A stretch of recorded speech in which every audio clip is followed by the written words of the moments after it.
35년 동안 정말 열심히 일했는데 정작 퇴직하고 나니 이제 무슨 일을 어떻게 해야 할지 모르겠더라고요. 우리 주변에서 이런 이야기를 들어보신 적 있으실 겁니다. 몇십 년을 한 직장에서 몸담고 월급을 받으며 가정을 꾸리고 자녀를 키우고 아등바등 살아온 날들. 그런데 막상 정년이 되어 퇴직하고 나면 이제 정말 앞길이 막막하다라는 생각이 든다고들 해요. 요즘 같은 시대엔 정년이라는 개념 자체도 점차 희미해지고 있긴 하지만 직장 생활을 오래 해온 분들 입장에선 퇴직 혹은 은퇴가 하나의 터닝포인트인 건 여전하지 않나 싶습니다. 그런데 이때 막연히 은퇴 뒤를 꿈꾸던 것과는 달리 실제 현실은 훨씬 더 혹독하다는 이야기가 참 많습니다. 주변 지인들을 봐도 자신이 갖고 있던 기술이나 역량이 당장 은퇴 후에 큰 도움이 안 될 때가 많고요. 설령 사업 아이템이 있다고 해도 시작이 쉽지 않고 어느 정도 마련해둔 자금이 있다고 해도 오래 버티지 못해 결국 접게 되는 경우를 심심찮게 봅니다.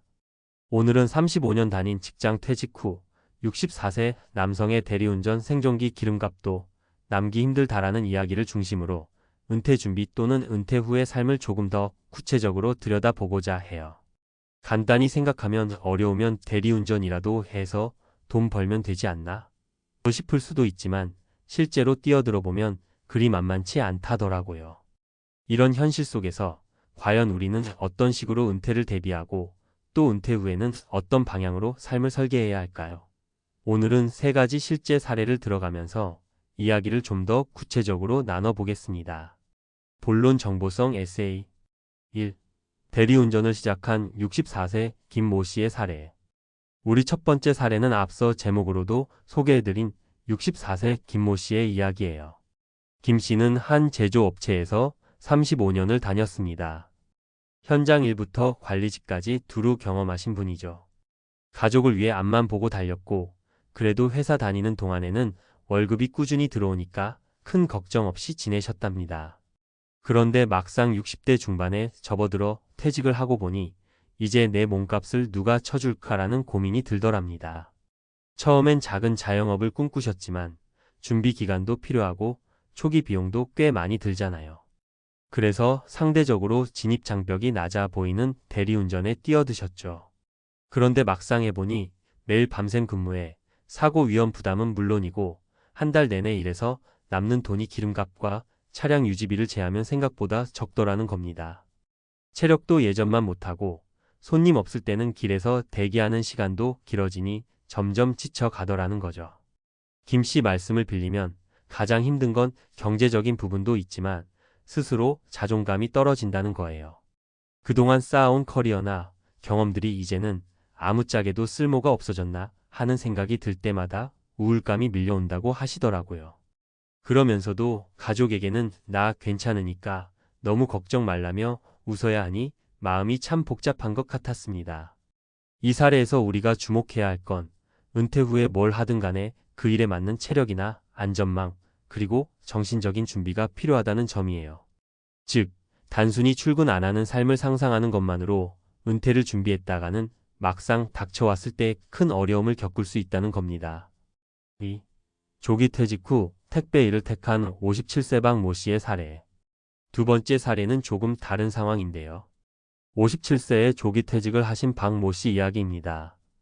회사 사정으로 구조 조정이 있으면서 어쩔 수 없이 나와야 했다고 해요. 남들보다 일찍 퇴직을 당하다 보니 아직 나이가 많이 들었다고 하기는 뭐하지만 그렇다고 새 직장을 구하자니 쉽지 않고 자영업을 하기엔 역시나 자금도 경험도 부족했습니다. 결국 택배 일을 시작했는데 이게 생각보다 체력 소모가 어마어마하다고 합니다. 박 씨 이야기에 따르면 하루 10시간은 꼬박 서서 일하는 거나 마찬가지라서 한 달만 해도 다리가 풀리고 허리에 무리가 온다고 해요. 게다가 요새는 택배 경쟁이 치열해지면서 배송 건수만큼 수익이 오르는데 건수 확보가 쉽지 않다 보니 새벽부터 밤까지 뛰어다니는 날도 많아졌다고 합니다. 가장 큰 문제는 이 일을 계속할 수 있을지가 불투명하다는 거예요. 아직 50대 후반이긴 해도 60대에 접어들면 체력이 확 떨어지잖아요.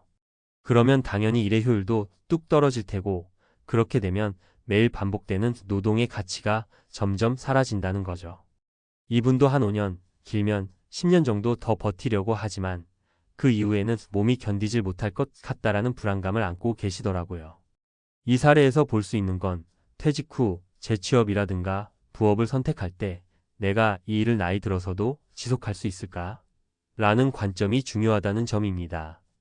단순히 지금은 할 만하다가 아니라 5년 뒤, 10년 뒤에도 가능한 일인지 아니면 그 뒤를 대비한 또 다른 플랜 B가 있는지 이런 고민이 필요하다는 거죠.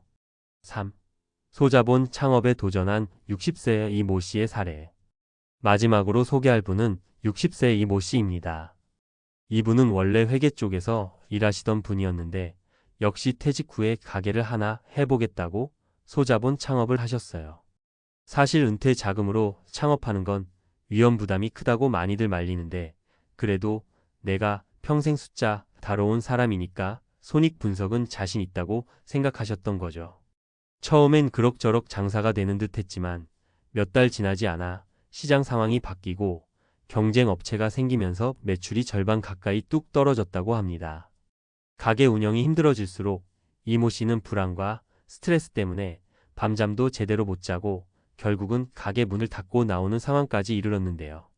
그때 들었던 생각이 내가 아무리 숫자에 능숙하더라도 업종 트렌드와 실제 가게 운영 노하우는 또 다른 영역이구나였다고 합니다.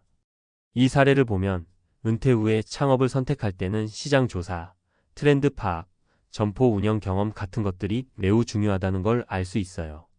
경험만 믿고 뛰어들기엔 지금의 자영업 시장이 너무 빨리 바뀌고 경쟁이 치열하다는 거죠. 또 한 가지 이룰 수 있는 돈의 한도도 생각을 해야 해요. 보통 퇴직금으로 승부를 보다가 만약에 그게 다 날아가면 정말 인생의 마지막 안전판까지 사라지는 거잖아요. 그만큼 위험하다는 얘기입니다. 결론 은퇴 준비와 후속 조치에 대한 제언. 이 세 가지 사례만 봐도 은퇴 후의 삶이 생각처럼 낭만적이거나 여유롭지만은 않다는 걸 알 수 있습니다. 물론 누구나 저마다의 방식으로 잘 적응해 나가시는 분들도 있겠지만 막상 현실에 부딪혀보면 여러 가지 예상치 못한 어려움이 훨씬 크게 다가오곤 하죠. 그렇다면 우리는 어떻게 대비해야 할까요? 체력 관리부터 시작하기. 아무리 돈을 벌어야 한다 해도 결국은 몸이 받쳐주지 않으면 일 자체가 힘들어집니다. 특히 대리운전이나 택배, 배달 같은 일은 체력이 정말 필수죠. 그래서 지금 직장을 다니고 있다면 은퇴 전부터라도 운동과 건강 관리에 힘써야 합니다.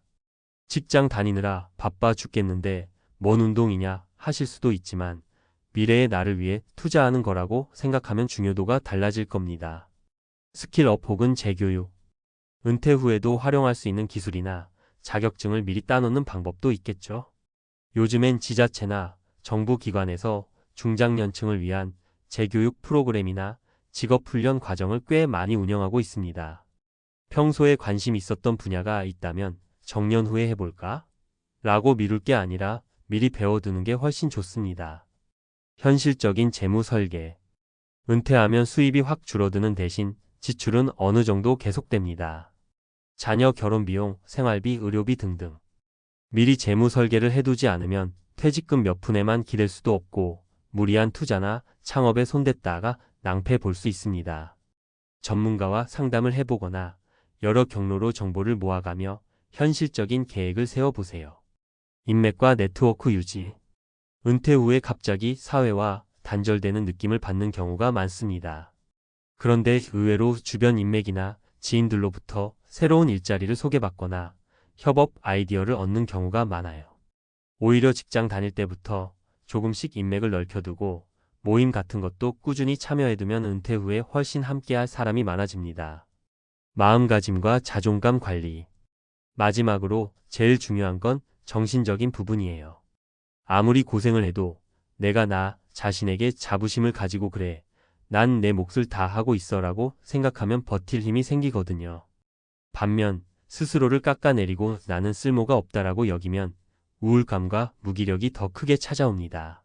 살면서 꼭 대단한 성공을 이루어야만 의미 있는 건 아니니까 작은 성취나 의미도 스스로에게 칭찬해주면서 살면 좋겠습니다. 퇴직, 은퇴라는 게 한편으론 쉬고 싶기도 하고 새로운 도전도 해보고 싶기도 한 복합적인 시기입니다. 하지만 그것이 허황된 기대나 막연한 희망으로만 이루어지는 건 결코 아닙니다. 미리 대비하고 차근차근 준비해온 사람과 아무 준비 없이 맞닥뜨린 사람의 간극은 정말 클 수밖에 없어요. 위 사례의 주인공들은 그저 평범한 우리 주변의 사람들이기도 합니다. 은퇴라는 공통된 테마 앞에서 누구나 탁칠 수 있는 현실적인 고민을 보여주고 있죠. 오늘 이야기가 조금이나마 공감이 되고 또 은퇴 후의 삶을 좀 더 꼼꼼히 그려보는 계기가 되었으면 좋겠습니다. 언제가 되었든 은퇴 전부터 꾸준히 준비를 시작해 보세요. 그게 내일의 나에게 주는 가장 큰 선물이 될 테니까요.